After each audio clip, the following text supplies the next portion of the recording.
জমিনে গায়ে যত কাপড় ছিল, গায়ে যত কাপড় ছিল, রঙিন হইল রক্ততে, কত রক্ত জমেছিল দয়ার নবীর জুতাতে, কত রক্ত জমেছিল দয়ার নবীর জুতাতে। রক্ত দেখে দয়ার নবীজি মনে কোনো দুঃখ করলেন না, দুঃখে দুঃখে দিন কাটালেন, সুখের চিন্তা করলেন না। দুঃখে দুঃখে দিন কাটালেন, সুখের চিন্তা করলেন না। হায়রে আল্লাহ, হায়রে খোদা, কেমন করে কি করব দয়ার নবীর দিনের ওপর, কেমন করে চলিব দয়ার নবীর দিনের ওপর, কেমন করে চলিব। নারে তাকবীর। আজকে জলসার যোগ্যতম শ্রদ্ধেয় সভাপতি সাহেব, স্টেজে বসে থাকা সম্মানীয় উলামায়ে কেরাম, সামনে বসে থাকা ইসলাম দরদি, দিন দরদি ভাই ও বাবাজিরা, পর্দানশীল মায়েরা, খালারা, সমস্ত তারিফ ও গুণগান সেই মহান আল্লাহ তাবারাক ওয়া তাআলার জন্য, যে মহান আল্লাহ তাবারাক ওয়া তাআলা নরম গরম বিছানাকে ত্যাগ করে এই বাঙ্কা মাদ্রাসার সালানা জালসার পিন্ডালের তলাতে একত্রিত হয়ে বসে কিছু বলার ও শোনার তৌফিক দিয়েছে। তাই আমরা আল্লাহ তাবারাক ওয়া তাআলার প্রশংসা করি, অন্তর থেকে মুহাব্বতের সাথে সকলেই পড়েন আলহামদুলিল্লাহ। একটু জোর করে পড়েন ভাই, আলহামদুলিল্লাহ। তারপর আমাদের শেষ নবী হযরত মুহাম্মদুর রাসূলুল্লাহ পড়েন সাল্লাল্লাহু আলাইহি ওয়াসাল্লামের পর অগণন দারুদ শরীফ শান্তির দ্বারা বর্ষিত হোক, আমিন। আল্লাহুম্মা সাল্লি আলাইহি আল্লাহুম্মা বারিক আলাইহি। ভাই মুসলমান, আমার বড় ভাই কাজী সাহেব আমাদেরকে দুটা জিম্মেদারি দিয়েছেন মাথাতে কমিটির পক্ষ থেকে। আমি খুব শর্ট টাইমে কিছু হাদিস কোরআনের কথা রাখবো, আর দ্বিতীয় কাজ আমার যে মাদ্রাসার উন্নতির জন্য আপনাদের কাছ থেকে কিছু আমি নিব, অর্থাৎ আমি কিছু দিব, আপনাদের কাছ থেকে কিছু নিব ইনশাআল্লাহ তাআলা। ভাই আমার, আল্লাহ তাবারাক ওয়া তাআলার লাখ লাখ শুকর যে আজকে আপনারা ফসল দেখতে পেলেন, ফসল দেখতে পেলেন। বলবেন কেমন কথা যে মাওলানা ফসল দেখতে পেলাম? মানে আপনি যে গত বছর দান করেছেন, তারপরে দান করলেন, দান করতে আছেন, আজকে করছেন, তার আগে করেছেন, করতে আছেন, আজকে দেখেন আপনার সামনে আলহামদুলিল্লাহ 11টা ছেলে হাফিজে কোরআন, মোকাম্মল 30 পারা কোরআনকে ওরা নিজের বুকে, নিজের মাথাতে একবারে মেমোরির মতন একবারে ক্যাচ করে নিয়েছে। পড়েন আলহামদুলিল্লাহ। তাইলে আপনারা যে টাকাটা মাদ্রাসাতে দান করেছেন, এই টাকাটা নিজের জায়গাতে লেগেছে, কোনো আজেবাজে কাজে লাগেনি, নাকি? 2 নম্বর কথা, আজকে আমরা মুসলমান যত লোক এখানে বসে আছি, একটা দুটা তিনটা পাঁচটা সূরা মুখস্থ করতে কত মাথা খারাপ হয়ে যায়, ভালো লাগে না। বহুকে বলি, বেটিকে বলি, বেটাকে বলি, এই সূরাটা কেমন হবে, একটু শুনতো, এই তো ওই তো, আমরা বিরক্ত হয়ে যাই, শিখানেওয়ালা বিরক্ত হয়ে যায়, শিখনেওয়ালাও হয়ে যায়। কিন্তু একটু ভাবা চিন্তা আমরা করছি বা করেন? আজকে যে 11টা ছেলে হাফিজে কোরআন হলো, কেউ 2 বছরে, কেউ 3 বছরে, কেউ 4 বছরে, আর ওদের পড়া দেখবেন বছরে মোটামুটি 5-6 টাকার খালি ওকে লুঙ্গি ছিঁড়ছে। বলবেন এটা কেমন কথা, পড়ার সাথে লুঙ্গির কি মতলব? প্রশ্ন হইতে পারে না? পারে না? যদি বিশ্বাস না করেন তো এই মাদ্রাসা বা এই ধরনের যত মাদ্রাসা আছে আপনি যায় দেখেন, আপনি আসরের পর, জোহরের পর, মাগরিবের পর, এশারের পর, ফজরের পর এখানটা পা উঠা থাকবে আর এখানটা পা তলাতে, আর বাকি ওর 5 ঘন্টা লুঙ্গিতে খালি ছেঁচড় দিবে, খালি ছেঁচড় দিবে। সুবহানাল্লাহ। রাত দিন এক করছে পড়ার জন্য। ধন্যবাদ জানাই আমি ওই উস্তাদকে, ওই শিক্ষককে, যারা নিজের ছেলের থেকেও প্রিয় ভালোবাসা দিয়ে এই ছেলেদেরকে লালন পালন করছে। ধন্যবাদ জানাই আমি ওই মাকে, ওই ভাইকে, যারা নিজের ছেলের মতন করে নিজের বাড়িতে খাবার দিয়ে, জাগির দিয়ে তাদেরকে এরকম ভাবে রাখলেন। নেকিতে সব সমান হবে ইনশাআল্লাহ তাআলা। ভাই মুসলমান, এই কোরআনটা কি জিনিস? কোরআন কি জিনিস? সব কথা বলা যাবে না, শর্টে 2-4টা কথা বলবো। কোরআন আল্লাহ তাবারাক ওয়া তাআলার এমনও পাক পবিত্র কিতাব, আপনারা শুনেছেন, জানছেন, যে জায়গাতে আমার আপনার নবী মুহাম্মদ সাল্লাল্লাহু আলাইহি সাল্লাম জন্ম নিয়েছেন, মক্কা নগরে মানুষেরা মদ পান করত, মানুষেরা জুয়া খেলতো, মানুষেরা লড়াই ঝগড়া করত। বেটি যদি বাড়িতে জন্ম হইতো ওকে জিন্দা দফন করে দিত। যদি কোনো মেয়ে ছেলের স্বামী মারা যেত ওকে ডান বলে, ডাহেন বলে কষ্ট দিত। এখানটা ঘরে 1 বছরকে বছর বন্ধ করে রেখে যেত। যুগ যুগ ধরে লড়াই যুদ্ধ চলতো। অর্থাৎ দুনিয়াতে যত রকম এখন পাপ গুনাহ দেখতে পেয়েছেন, দুনিয়ার কোন এমন পাপ ছিল না মক্কা নগরে হতো না। আমার শেখেরা বসে আছেন, জিজ্ঞাসা করতে পারেন, সমস্ত পাপকে মুছে দিলেন কে? কোরআন। সমস্ত পাপকে মুছেছে এই কোরআন। বলবেন কেমন করে? ওদিকে আমি যাব না, কথাটা লম্বা হয়ে যাবে। কোরআন কি জিনিস? আল্লাহ তাবারাক ওয়া তাআলা কোরআনে 114 সূরা আছেন। 114 সূরার মধ্যে 2 নম্বর সূরাতে আল্লাহ তাআলা নিজের কোরআনের পরিচয় দিয়ে দিয়েছেন, যেন মানুষেরা কোরআন শুরু করতে করতে বুঝে ফেলে যে কোরআনটা কি জিনিস। বলবেন কেমন কথা? আল্লাহ তাআলা 2 নম্বর সূরা সূরাতুল বাকারাতে বলছেন, আলিফ লাম মিম। আচ্ছা না নেই? যারা কোরআন পড়তে জানছেন দেখবেন এটার মানে কি। মুহাদ্দিসিনে কেরাম, মুফাসসিরিনে কেরাম দেখবেন ওয়াতে লিখে দিয়েছে ওয়াল্লাহু আলামু বিমুরাদিহি। এই কথার মানা মতলব কি আল্লাহ ছাড়া কেউ জানে না। কাফ হা ইয়া আইন সাদ আলিফ লাম রা কাফ নুন এই ধরনের হরফে মুকাদ্দাত বলা হয়েছে। কি কোরআনে যত আছে আল্লাহু আলামু বিমুরাদিহি লিখে দিয়েছেন। বারো অন্য উলামায়ে কেরাম কিছু বলেছেন, আমি ওদিকে যাব না। তারপর আল্লাহ বলছেন কি, যালিকাল কিতাবু লা রাইবা ফি। আল্লাহ রাব্বুল আলামিন বলেন, হে দুনিয়ার মানুষ, কোরআন এমন একটা কিতাব, কোরআন এমন একটা বই, কোরআন এমন একটা পুস্তক, আল্লাহ নিজে তার প্রমাণ করে দিলেন, আল্লাহ সার্টিফাই দিয়ে দিলেন। হে দুনিয়ার মানুষ, লা রাইবা ফি, কোরআনটা হলো আল্লাহর কিতাব, কোরআনটা হলো আল্লাহর কালাম, কোরআনটা হলো আল্লাহর কিতাব। আল্লাহর কিতাব হতে কোনো রকমের শক সন্দেহ নাই। এটা হলো আল্লাহর কিতাব, আমাদেরকে মানতে হবে এটা আল্লাহর কিতাব, কোরআনটা আল্লাহর কালাম। আল্লাহর কালাম, আল্লাহর কিতাব হতে কোনো রকমের শক শোভা সন্দেহ নয়। এবার বলবেন মাওলানা, কোরআনে কি আছে? কোরআন পড়ে কি লাভ পাবো? কোরআনে কি এমন কথা আছে? আল্লাহ রাব্বুল আলামিন সেটাও বলে দিয়েছেন, হুদাল লিল মুত্তাকিন। ওরে সুবহানাল্লাহ, ভাত খাবেন পেট ভরবে, রুটি খাবেন পেট ভরবে, ক্ষুধা লেগে গেলে ভাত রুটি খেলে, দানা খেলে আপনার পেট ভরে যাবে। কিন্তু আল্লাহ বলেন, দুনিয়ার মানুষ রে, কোরআন একটা এমন কিতাব, কোরআন এমন একটা বই, কোরআন এমন একটা পুস্তক, যদি তুমি পড়ো তাহলে তুমি মুত্তাকি হয়ে যাবে, পরেজগার হয়ে যাবে। আল্লাহ নিজে বলেন, হুদাল লিল মুত্তাকিন, মুত্তাকিনের জন্য হিদায়াত রয়েছে। দুটা কথা এখানে আপনার শুনলাম, শর্টে বলবো। 1 নম্বর, কোরআন কার কিতাব? ভাই কথা বলেন, কোরআন কার কিতাব? আপনারা মুখে কথা বলতে পারবেন না ভাই, একটু কষ্ট করেন। কোরআন কার কিতাব? আল্লাহর কিতাব। আর কোরআনে কি আছে? মুত্তাকিনের জন্য, পরেজগারদের জন্য কি আছে? হেদায়েতুল কা আছে। দুটা কথাই আয়াত থেকে আমরা শুনতে পেলাম, বুঝতে পারলাম।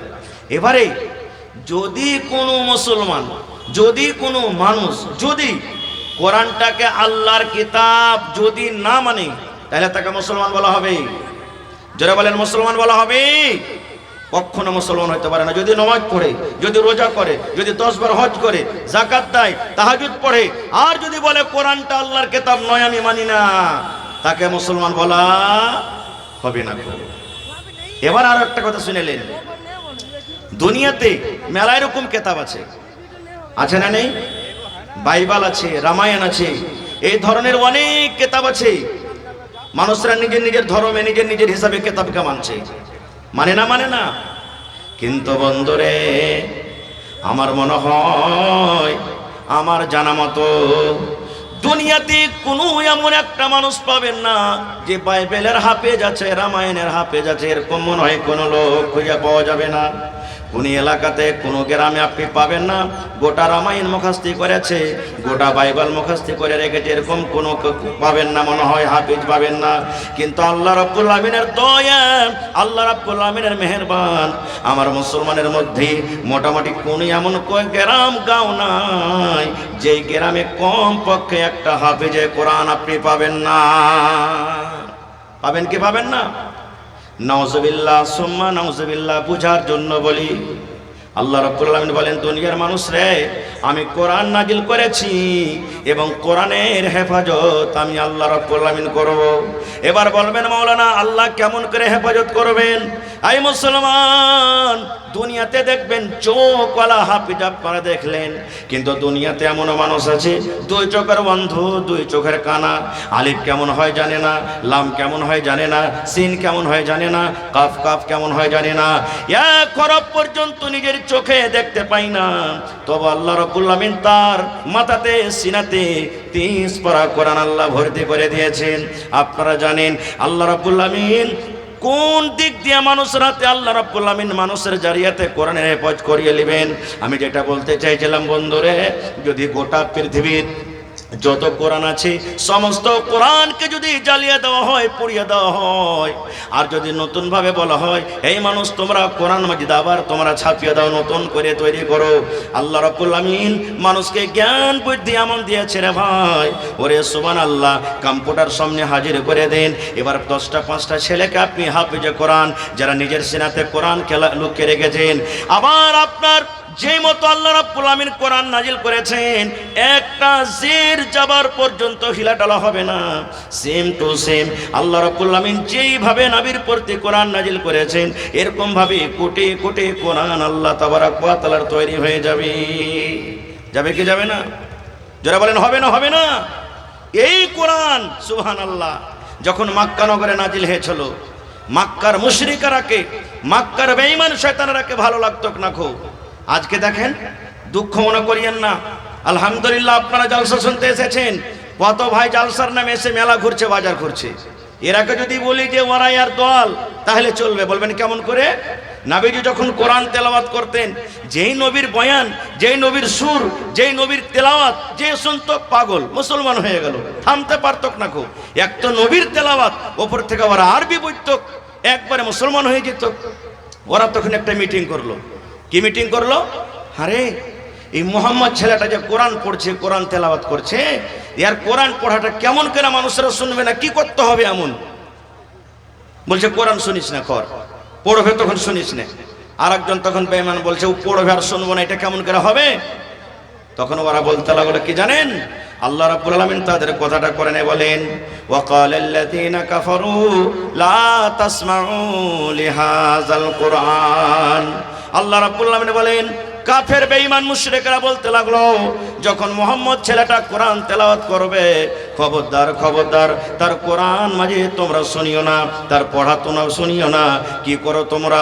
ওয়ালগাও, তোমরা লোক করো, তোমরা সিটি বাজাও, কানে তোমরা লোক দিয়ে দাও, তোলা দিয়ে দাও, তোমরা হয় মাও করে চিৎকার করো, চিল্লাও।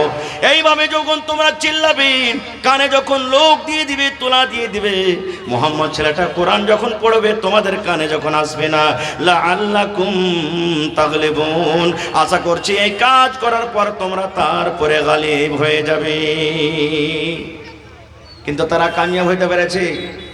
জোরে বলেন, হইতে পেরেছে? পারেনি। ইসলাম কে ফিতরত মে कुदरत ने लचक दी है इस्लाम की फितरत में, कुदरत ने लचक दी है, ये उतना ही उभरेगा जितना के दबाओगे। নাকি কর্মী দেখেছেন, কর্মীর ঘাস যত কাটবেন দুদিন পর দান ফের ফুনকে হয়ে গেছে অতখানি। কোরআন ঠিক যত তাকে দাবাবেন অত ইনশাআল্লাহ উপরে উঠবে।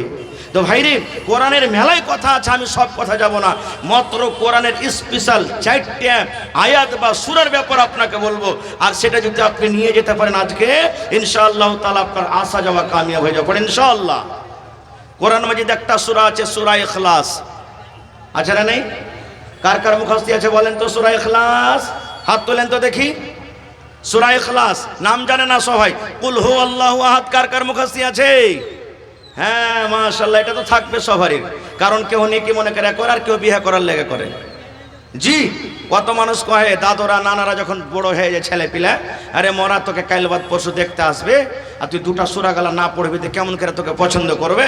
তখন আলহামদু সূরা শিখবে আর একটা ভাঙা চূড়া করে ইখলাস সূরাটা শিখবে, যাতেও কোনো রকম পাস হয়ে যায়, ওর পরীক্ষাতে যেন কামিয়াব হয়ে যায়। ভাই আমার একজন সাহাবী নিজের পাড়ার ইমাম ছিলেন, নিজের গ্রামের ইমাম, ইমামতি করতেন। ইমামতি কিভাবে করতেন? প্রত্যেক রিকাতে সূরাতুল ফাতিহা পড়তেন, তারপরে বিসমিল্লাহ বলে কুল হু আল্লাহু পড়িতেন, তারপরে তখন আরেকটা সূরা পড়তেন, সূরা পড়ার পর তখন রুকু করতেন। তাহলে এক রেখাতে কয়টা সূরা পড়িতেন? আলহামদুর পর কয়টা সূরা পড়িতেন ভাই? দুটা সূরা পড়িতেন। ভালো করে শুনেন, ইমাম সাহেব কি করতেন? আল্লাহু আকবার বলে বুকে হাত বাঁধলেন, বায়াত বানি পড়ে নিলেন, আউযুবিল্লাহ বিসমিল্লাহ বলে সূরাতুল ফাতিহা পড়িলেন, তারপরে বিসমিল্লাহ বলে কুল হু আল্লাহু পড়িতেন, তারপরে তখন আরেকটা সূরা পড়িতেন, দিয়ে তখন রুকু করতেন। প্রত্যেক রেখাতে এরকম ভাবে পড়িতেন, যেগুলা জাহিরি কিরাত। একদিন দুদিনের পর তখন ওয়ার মুক্তাদি যারা ওই ইমামের ইক্তাদাতে নামাজ পড়ছেন, এরা জড়ো হয়ে বলছেন, ইমাম সাহেব কি ব্যাপার, তুমি এরকম করে এখানে নামাজটা পড়াও? বলছে কেমন করে রে ভাই? বলছে কি তুমি আলহামদুর পর যে সূরাতুল ইখলাস পড়িছ, এটা দেখি তোমার নামাজ হবে না, যে তুমি এটার পরে ফের আরেকটা সূরা তুমি পড়িতে গেছ, আমরা এই করে নামাজ পড়িতে পারবো না। আলহামদুর পর তুমি সূরা ইখলাস পড়ে রুকুতে যাও, আর না তো তোমার যদি না মন হয়েছে তো ওইটাকে বাদ দিয়ে তুমি দোসরা কোনোটা পড়ো, মানে দুটাই সূরা পড়ো, আলহামদুর পরে একটাই পড়ো, হয় ওইটাকে পড়ে তুমি রুকুতে চলে যাও, আর না তো ওইটা বাদ দিয়ে আরেকটা পড়ো। কেন সূরাতুল ইখলাস পড়ে কি তোমার নামাজ হবে না? ইমাম সাহেব বলছে হবে। তো বলছে হবে তো তুমি এরকম ভাবে পড়াও, ইখলাস সূরাকে ছেড়ে দাও, আর না তো ওইটাই শুধু পড়ো। ইমাম সাহেব বলছে শোনো, আমাকে তোমরা ইমাম রাখবে বা নাই রাখো, আমি এরকম করে পড়বো নামাজ। আমাকে ইমাম তোমরা রাখবে বা নাই রাখো, আমি সূরাতুল ফাতিহা পড়বো, তারপরে সূরাতুল ইখলাস পড়বো, আর তারপরে তখন আরেকটা সূরা পড়ে রুকু করবো, এরকম ভাবে পড়বো। তোমার কি মনে হয়তো পড়ো, না হয়তো না পড়ো। বেচারীরা মজবুর হয়ে গেল, ওরকম মানুষ নয় আর গ্রামে যে ইমামতি কে করবে? বলছে ঠিক আছে। তারপরের দিন ওরা নবী মুহাম্মদ সাল্লাল্লাহু আলাইহি ওয়াসাল্লামের দরবারে চলে গেলেন নবীকে শিকায়ত করার জন্য, ইয়া রাসূলুল্লাহ আমাদের পাড়ার গ্রামের যিনি ইমাম আছে ও এরকম ভাবে নামাজ পড়ছে, সূরাতুল ফাতিহা তারপরে সূরা ইখলাস তারপর আরেকটা সূরা পড়ে রুকু দিয়েছে, আমরা বলছি তো বলছে আমি এমনি করে পড়াবো, মনে হয় পড়ো নাই না পড়ো। নবীজি বললেন তোমাদের ইমামকে আমার কাছে পাঠিয়ে দাও, যাও যাও ইমাম সাহেবকে পাঠিয়ে দাও, যাও। এবার চলে গেলেন, বলছে ইমাম সাহেব আপনাকে ডাকলেন। নবীজি চলে গেলেন। এবার নবীজি কি বলছেন দেখেন, রে আল্লাহর বান্দা, ও ইমাম সাহেব, আমি শুনেছি তুমি এই মতো এই করে তুমি নামাজ পড়াও, আলহামদুর পর তুমি সূরা ইখলাস পড়ো, তারপরে আরেকটা সূরা পড়ো, তারপরে তুমি রুকু করো। বাবারে তুমি এরকম কি কাজ করে এরকম ভাবে নামাজ পড়াও? ইমাম সাহেব বলছে জি ইয়া রাসূলুল্লাহ আমি পড়াই। এবার নবীজি বললেন আল্লাহর বান্দা, কেন তুমি এরকম ভাবে নামাজ পড়াও? প্রত্যেক রেখাতে তুমি সূরা ইখলাস পড়ো, কুল হু আল্লাহু আহাদ পড়ো। এই সূরাতে তুমি কি পেয়েছো? এই সূরাতে কোন এমন মজা আছে? এই সূরাতে তুমি কোন এমন ফল পেয়েছো রে আল্লাহর বান্দা, তুমি কি একটু আমাকে জানাবে না? এবার সেই সাহাবী বলছেন, নবী গো এই জন্য আমি সূরাটা পড়ি। আমি যখন নামাজ পড়ি, আমি যদি সূরাতুল ফাতিহার পর যদি সূরাটাকে না পড়ি, মনে হয় আমার শান্তি আসে না, মনে হয় নামাজ পড়ে আমাকে মজা লাগে না। যতক্ষণ আমি সূরাটাকে না পড়ছি মনে হয় আমাকে ভালো লাগে না। ইন্নী উহিব্বুহা, এই সূরাটাকে আমি মহব্বত করি, ভালোবাসি। এই সূরাটার সাথে আমার প্যার হয়ে গেছে, মহব্বত হয়ে গেছে। এই জন্য নবী গো, আমি প্রত্যেক রেকাতে সূরাটাকে তেলাওয়াত করি। এবার নবীজিকে বলছেন, দেখেন এই আল্লাহর বান্দারে, যখন তুমি সূরাতুল ইখলাসকে ভালোবাসো, সূরাতুল ইখলাসের সাথে এতখানি মহব্বত করো, এই ভালোবাসা, এই মহব্বত আল্লাহর জান্নাতে তোমাকে নিয়ে চলে যাবে। এই মহব্বত ভালোবাসা আল্লাহর জান্নাতে তোমাকে নিয়ে চলে যাবে। নারে তাকবীর। তাহলে একটা সূরার ফজিলত শুনে নিলেন। সূরাতুল ইখলাসকে যদি মহব্বতের সাথে এরকম ভাবে পড়েন, আল্লাহ তাআলা আপনাকে জান্নাত নিয়ে চলে যাবেন। আর একটা আমরা আয়াত পড়ি, আপনারা পড়ি, আয়াতুল কুরসি। মুখস্থি আছে না নেই? জোরে বলেন আছে না নেই? যদি না থাকে, মোবাইলে এখন গান না শুনে খালি বলবেন আয়াতুল কুরসি, পট করে চলে আসবে। তারজমা শুনতে চাহেন, এমনি পড়িতে চাহেন, বা মা আছে, বাপ আছে, বেটা আছে, বেটি আছে, নওজওয়ান শুনেন। এক নম্বর ফজিলত, নবী আমার বলেছেন, যদি কোনো আল্লাহর বান্দা, যদি কোনো আল্লাহর বান্দি আয়াতুল কুরসি ফরজ নামাজের পর একবার পড়ে নাই, আপনি 5 ওয়াক্তের ফরজ নামাজ পড়েন, সালাম কালাম হয়ে গেল, তাসবিহ তাহলিল হয়ে গেল, জিকির আজকার যা করেন, নামাজের পর নবী বলেছেন, যদি কোনো আল্লাহর বান্দা বান্দি একবার আয়াতুল কুরসি পাঠ করে নাই, তাহলে লোকটা জান্নাতে যেতে শুধু তাকে মওত আটকে রেখেছে রে। লোকটা যেদিনে মরে যাবে, আল্লাহর জান্নাতের ভিতরে চলে যাবে।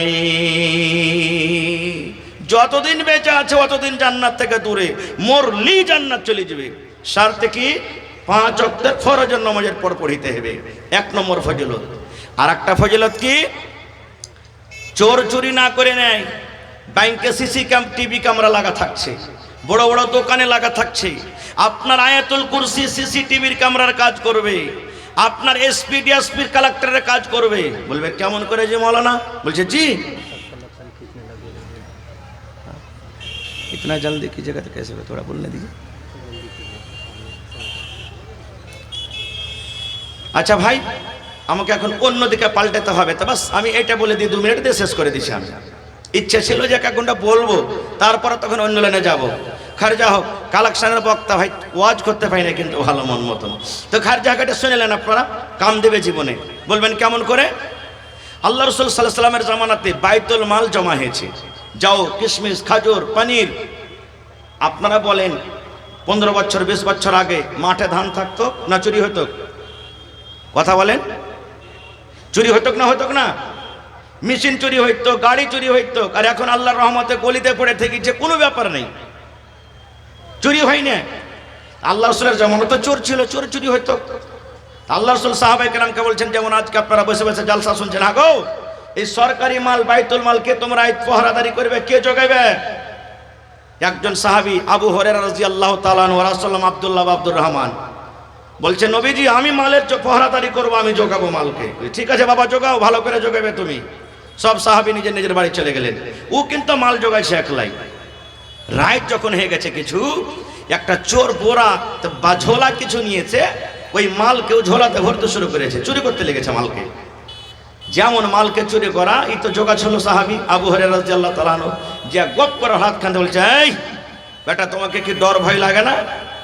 আমি মাল জোগাচ্ছি আর তুমি আমার সামনে চুরি করছো। চোর কি বলছেন জানেন? ভাই ছেড়ে দাও, তোমার হাত মা ধরে বলছি, ভাই রে, ছেলে পেলা না খেয়ে মরছে, কাঁদছে কাটছে, ভাই আল্লাহর রাস্তায় তুমি ছেড়ে দাও, আর চুরি করতে আসবো না। ওয়াদা করছে চোর, আর চুরি করতে আসবো না। সাহাবায়ে কেরামের দয়া ময়া হয়ে গেল, যাজ্ঞা আসবি না তোরা ভাই, না তো আসবো না, ছেড়ে দিলেন। ভোর হয়ে গেল, চলে গেলেন নবীর দরবারে। নবী আমার বললেন, হে আবু হুরায়রা, কেমন করে তুমি মাল জোগাছো? রাতটা তোমার ঠিকঠাক ভাবে গেছে কিনা?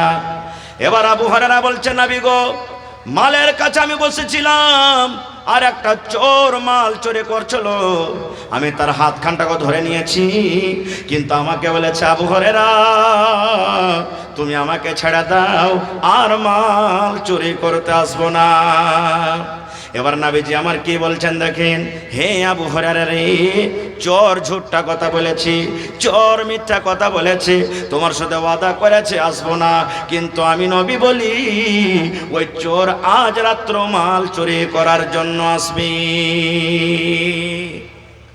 বলছে নবীজি যে ওয়াদা করেছে, বলছে আরে আমি নবী বলছি চোর আসবে তো আসবে চুরি করতে। ই তো নবীর কথা এমন বিশ্বাস করতেন যে পাহাড় যদি বলে দেয় নবীজি যে ওখান থেকে উঠে এখানে চলে আসবে, তাও সাহাবায়ে কেরাম বিশ্বাস করতেন। নবীজি বলেছেন চোর আসবে তো আসবে, ই নিন কেনে যাবে। আর ঠিক রাত হয়েছে, কিছুক্ষণ রাত, ফের চোরটা চুরি মাল চুরি করতে চলেছে, ওর হাত ধরে নিয়েছে, আবার বলছে এই তুমি যে গত রাত্রে আমার সাথে ওয়াদা করেছো চুরি করতে আসবো না, ফের তুমি চলে এসছো মানে? বলছে ভাই রে, ছেলে পেলা না খেয়ে খুব মরছে, কাঁদছে, ওর কষ্ট সহ্য না করতে পারে, ভাই চুরি করতে চলে এসেছি, আজ তুমি ছেড়ে দাও আর আসবো না। ফের ছেড়ে দিলে সেদিন আসবে না তো, না তো না।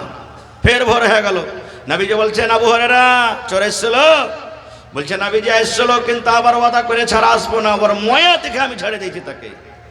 নবীজি বললেন শোনো, আজ রাত চুরি করতে আসবে। কি বলছেন? আজ রাত চুরি করতে আসবে, সহিহ বুখারী শরীফের, কিন্তু তুমি ওকে ছাড়িও না, আমার দরবারে ধরে নিয়ে আসবে আজকে। বলে ঠিক আছে।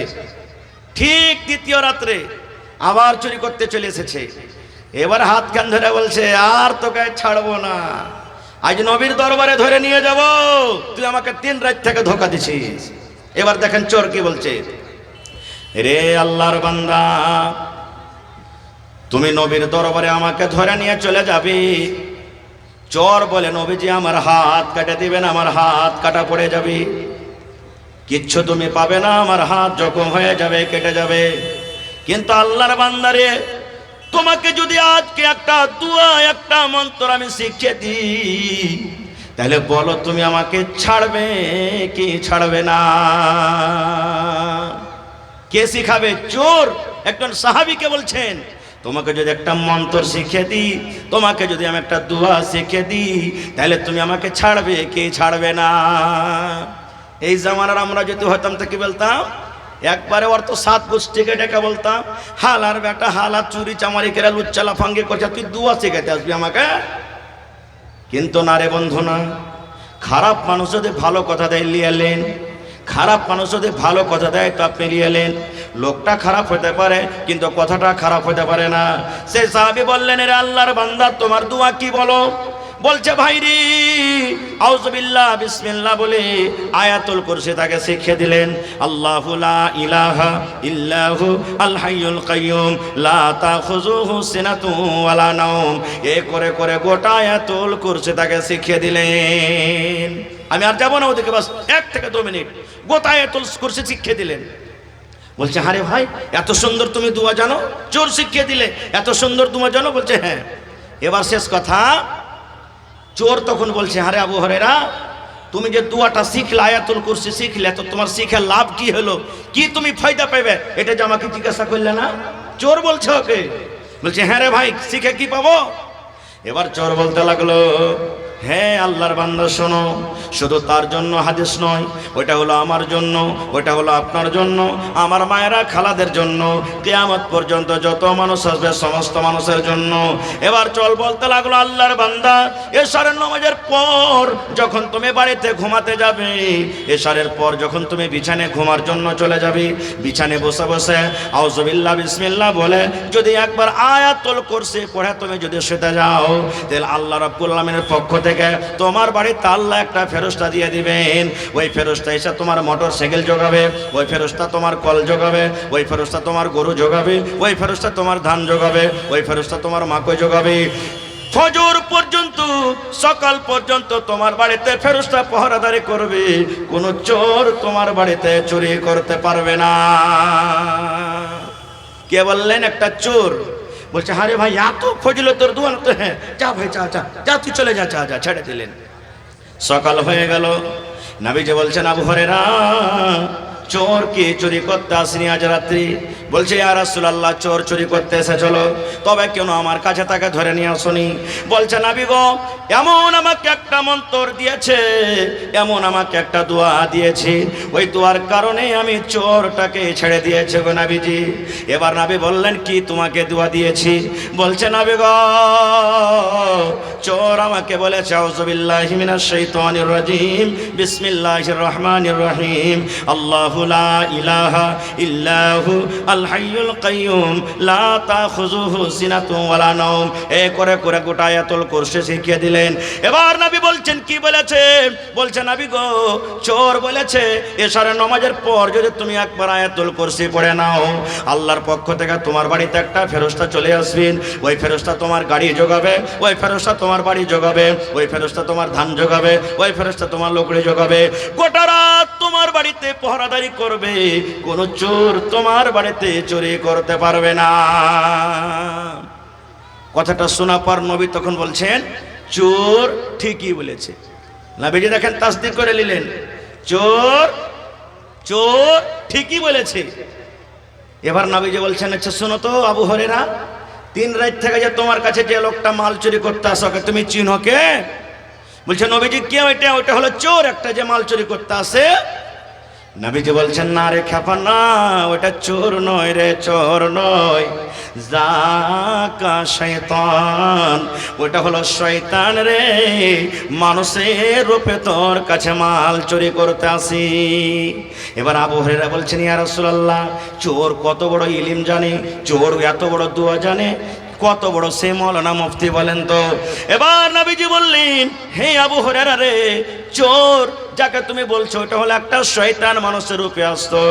ওরে সুবহানাল্লাহ। নবীজি বললেন, খুব বড় আলিম, খুব বড় পণ্ডিত, আল্লাহ তার ইবাদত বান্দেগি দেখে তাকে ফেরেশতার দলে আল্লাহ রাব্বুল আলামিন রেখেছিলেন, কিন্তু আল্লাহর একটা কথা না মানার কারণে, আল্লাহর একটা হুকুম না মানার কারণে আল্লাহ সারা জীবনের মতো তাকে জাহান্নামে ঘোষণা করে দিলেন। তাই নবীজি বলছেন, শয়তান ভালো কথা জানে, কিন্তু শয়তান ভালো কথা মানে না। শয়তান আল্লাহ কি জানে, কিন্তু শয়তান আল্লাহর কথা মানে না। শয়তান কোরআনকে জানে, কিন্তু শয়তান কোরআনের কথা মানে না। শয়তান নবীকে জানে, কিন্তু শয়তান নবীর কথা মানে না। আপনি ভালো কথা জানেন, আপনি ভালো কথা মানেন, আপনি আল্লাহকে জানেন, আপনি আল্লাহর কথা মানেন, আপনি কোরআনকে জানেন, আপনি কোরআনের কথা মানেন। আপনি জানেন এবং মানেন বলে ঈমানদার, আর শয়তান ভালো কথা জানে কিন্তু মানে না, এই জন্য শয়তান হলো বেঈমান। নারে তাকবীর।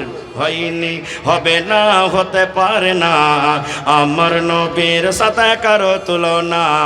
হয়নি, হবে না, হতে পারে না, আমার নবীর সাথে কারো তুলনা। ভাই মুসলমান, আল্লাহ হায়াত রাখে, ইনশাআল্লাহ এই বিষয় নিয়ে আবার কোনোদিন আলোচনা করব। তবে ভাই রে, আল্লাহ তাবারাক ওয়া তাআলার এই পাক পবিত্র কোরআনের সাথে যদি আজকে আমাদের মহব্বত ভালোবাসা থাকে বা আছে বলে এসেছেন, আলহামদুলিল্লাহ। তবে একটু আর পরীক্ষা করি, একটু ভালোবাসা। যে কোরআনের ব্যাপারে নবীজি 1400 বছর আগে বলেছেন, মান কারা হারফান মিন কিতাবিল্লাহি ফালাহু হাসানাতুন, আল্লাহর কিতাব কোরআন থেকে যে একটা হরফ পড়বে তার জন্য একটা নেকি, ওয়াল হাসানাতু বিআশারি আমসালিহা, আর একটা নেকি হলো 10টা নেকির বরাবর। যদি কোরআনে আলহামদু, আলিফ একটা হরফ, লাম একটা হরফ, হা একটা হরফ, মিম একটা হরফ, দাল একটা হরফ, আলহামদু যদি একবার আপনি পড়েন, 5টা হরফ আছে, 5 10 50টা নেকি আল্লাহ আপনাকে দান করবেন। সুবহানাল্লাহ। তাহলে ভাই আজকে এটা নিয়াত করলেন যে আল্লাহ, আজকে 11টা হাফিজে কোরআন হলো, আমার 4টে বেটা আছে, আমিও চেষ্টা করব যেন আমার একটা হাফিজে কোরআন আমার একটা বেটা হয়। আল্লাহ, আমি একটাকে মাস্টার করব, আমি একটাকে ডাক্তার করব, আমি একটাকে হাফিজে কোরআন করব, একটা মাওলানা করব। এই নিয়াত করে বাড়ি থেকে নিয়ে যান। আর যে কোন ভাই এমন আছেন যে মাওলানা ছেলে পেলে বড় হয়ে গেছে আর আমার হাত নেই, কিছু নাই, তাহলে ভাই এই হাফিজে কোরআনের জন্য, এই মাদ্রাসার জন্য সাহাবায়ে কেরাম নিজের জান মালকে কুরবানি করে দিয়েছেন। এই কোরআনের জন্য সাহাবায়ে নিজের বিবিরাকে বেওয়া করে দিয়েছেন। এই কোরআনের জন্য সাহাবায়ে কেরাম নিজের বেটিরাকে বেটারাকে ইয়াতিম করে দিয়েছেন। সুবহানাল্লাহ। আজকে দেখি এই কোরআনের মহব্বত ভালোবাসা দেখি 30 পারা কোরআনের দাম 30,000 টাকা একটা লোককে দিতে পারবেন? এরকম মানুষ কেউ আছেন? 30,000 টাকা 30 পারা কোরআনের দাম, এক পারার দাম 1,000 টাকা। দেখি কোন আল্লাহর বান্দা আছেন একটাই লোক 30,000 দিবেন? মৌলানা 50,000 টাকা দিয়ে দিলাম, 1 লক্ষ টাকা দিয়ে দিলাম, বা 1 কাঠা 1 ডিসমিল এই মাদ্রাসার জন্য আমি জমিন দান করে দিলাম, যা টাকা হবে বিক্রি করে এই মাদ্রাসাতে লাগিয়ে দিবেন। আছেন দেখি? এলাকার মধ্যে কোনো ভাই, গ্রামের মধ্যে কোনো নানা, কোনো নওজওয়ান মায়েরা খালারাকে বলবো, অনেক জায়গাতে গলার হার, নাকের, কানের, পায়ের, হাতের, কানের বালি পর্যন্ত খুলে খুলে আমার মায়েরা খালারা দিয়ে দিয়েছেন। আসেন দেখি কোন আল্লাহর বান্দা আছেন 1 কাঠা 1 ডিসমিল জমিন দান করতে পারবেন? কিংবা আমার নওজওয়ানরাকে বলবো, হে নওজওয়ান, কত টাকা আপনার আসছে, কত টাকা চলে যায়? কেউ 5,000, কেউ 10,000, কেউ 5,000, কেউ 15,000, কেউ 20,000, কেউ 25,000, এই করে করে আসেন তো প্রথম দান বিসমিল্লাহ করেন তো। 1 টাকা দিবেন তো আপনার কাছ থেকে 1 টাকা নিব, কিন্তু একটা আবদার জানাচ্ছি। মাশাআল্লাহ। আইসেন না, সালাম করি প্রথমে, মুসাফা করে নিয়ে আসেন। মাশাআল্লাহ। প্রথম দান কি নাম? নাম কোন কি আপনার? আচ্ছা, বেনামিতে 1,000 দিয়েছেন 1 পারা, আর 4,000 টাকা হবে না? না, বিসমিল্লাহ বলে দেন। মহিলা প্যান্ডালে চাদর দিয়ে দেন, কমিটির মানুষকে বলবো। আর আমার এই ছোট ছোট এই মাদ্রাসার ছেলেরা, আহা, মহিলা প্যান্ডাল মাশাআল্লাহ চাদর নিয়ে ঘুরছে। ভাই আল্লাহর রাস্তায় কেউ খালি হাত যাবেন না। 10 টাকা পারবেন 10 টাকায় দিবেন, কিন্তু চাদরে দিবেন। कितनी छोटी होने की उसे हल्की ना जान, रब की बख्शिश के लिए कोई बहाना चाहिए। अल्लाह কোন বাহানাতে কখন আল্লাহ কাকে মাফ করবে আল্লাহ ছাড়া কেউ জানে না। তো মাশাআল্লাহ, এই দেখেন আমার মায়েরা খালারকে প্যান্ডেল থেকে ঝোলা থেকে দান এসেছে।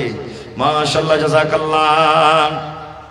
রব্বানা যালামনা أنفسنا وإن لم تغفر لنا وترحمنا لنكونن من الخاسرين ربنا آتنا في الدنيا حسنة وفي الآخرة حسنة وقنا عذاب النار। আল্লাহ, কে মায়ের জন্য, কে আব্বার জন্য, কে দাদির জন্য, দাদার জন্য, কে স্বামীর জন্য, কে বেটার জন্য, বেটির জন্য দান করেছে রব্বুল আমিন। আল্লাহ, তাদের দানকে তুমি কবুল করে নাও। আল্লাহ, মনের আশাকে পুরো করো। মাশাআল্লাহ। মিলের মালিক মাশাআল্লাহ। ভাই সালাম করেন, কি নাম? হা হা।